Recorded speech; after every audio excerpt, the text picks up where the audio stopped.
There are moments in life that split everything into two halves, before and after. I'm 71 years old now, and I have one of those moments. It didn't happen because of a car accident or a health scare or some natural disaster. It happened because I trusted the wrong person. And that person was someone I called my business partner for over 2 decades. Let me take you back to the beginning, because none of this makes sense without it. I was 29 years old when I started my first business. It was a small printing and signage company in a mid-sized town in Ohio. Nothing glamorous, nothing that would make the front page of any magazine. Just me, a second-hand machine I bought with money I'd saved for 3 years, a garage that smelled like ink and motor oil, and a dream that I couldn't quite put into words yet. My wife, Carol, she used to bring me dinner at 10 o'clock at night because I'd forget to eat. She'd sit on an old paint bucket next to me while I worked, and she never once complained. Not once. That's the kind of woman she was. The first few years were hard in ways that people who haven't run a small business simply don't understand. There were months where I paid my employees before I paid myself. There were nights where I lay awake doing math in my head, trying to figure out if I could cover the electricity bill and the paper supplier at the same time. My oldest son was born during one of those hard years, and I remember holding him in the hospital and thinking, I have to make this work now. Not for me, for him. And slowly, it did work. By the time I was in my late 30s, the business had grown. We'd moved out of the garage and into a proper facility.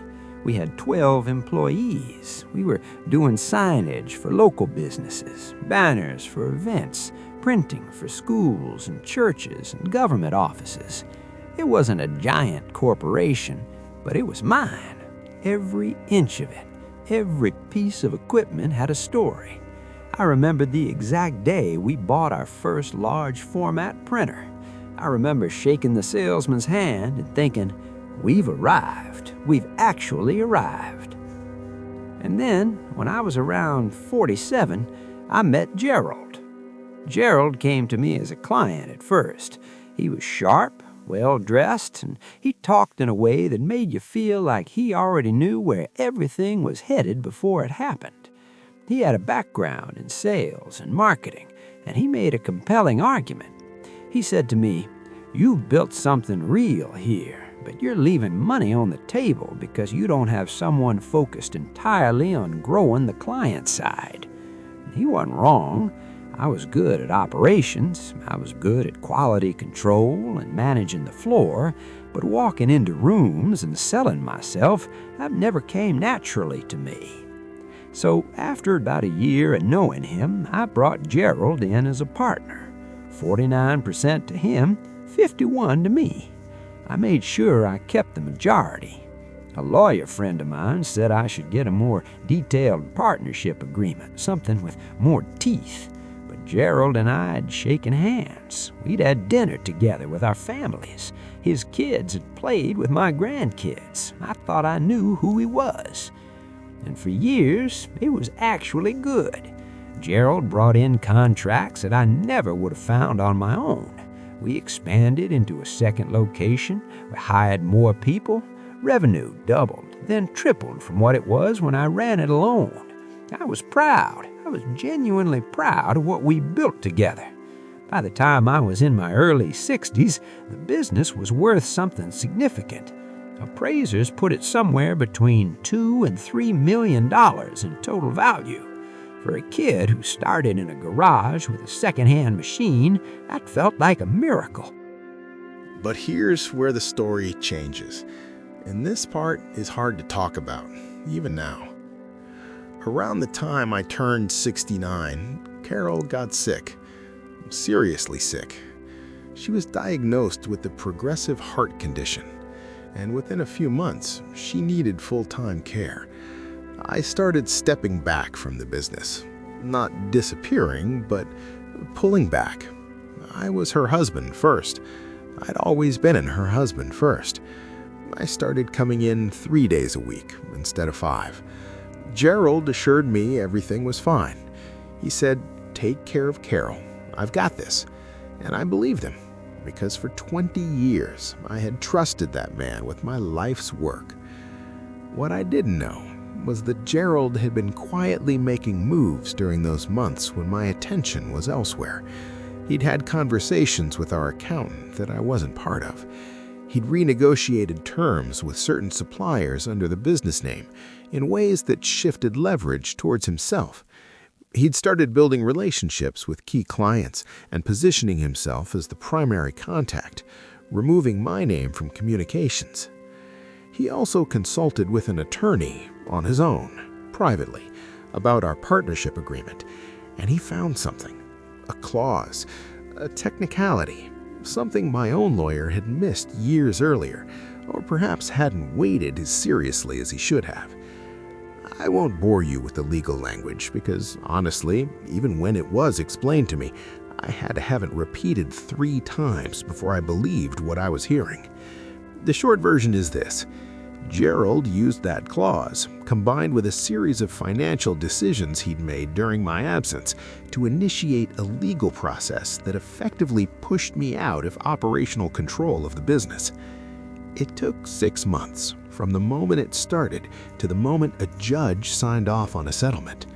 6 months, 40 years, and 6 months.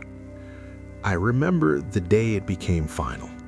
I drove to the facility, the one I'd moved into decades ago, the one where I knew the name of every person on the floor, the one where the smell of ink still felt like home to me. And I sat in the parking lot for about 45 minutes. I didn't go in, I just sat there. I looked at the sign above the door, a sign that, ironically, my own machines had made years ago. And I thought about the garage, about Carol sitting on that paint bucket, about the night my son was born, and the promise I made to myself. I'm not going to tell you I handled it gracefully. I didn't. There were weeks where I was angry in a way that scared me a little, a deep, quiet, consuming kind of angry. I called attorneys. I explored every option. But the legal costs were significant, and my energy was going to Carol. And after a while, my own family sat me down and said, "Dad, enough. We don't want you to spend the last years of your life in a courtroom." And they were right. The settlement left me with a financial payout, enough to live on, enough to take care of Carol. Not what 40 years was worth, but something. I tell myself it's something. Carol passed away 14 months after all of this happened, and in a strange way, I'm grateful she didn't fully understand what had occurred with the business.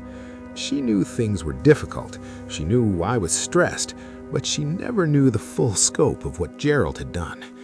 I'm glad for that. I would not have wanted her final months shadowed by that particular grief. After she passed, I had a period of real stillness.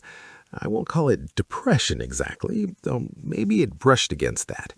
It was more like a profound quiet. I'd lost the 2 things that had anchored my entire adult life within a short window of time, the business and Carol. Both gone. And I was 71 years old, standing in a house that felt too big, with a lot of time to think. So what do I want to say to you? Why am I telling you this story? Because I think about the people who might be listening who are building something right now, who are in that garage phase, or who are in that moment of pride where things are finally working.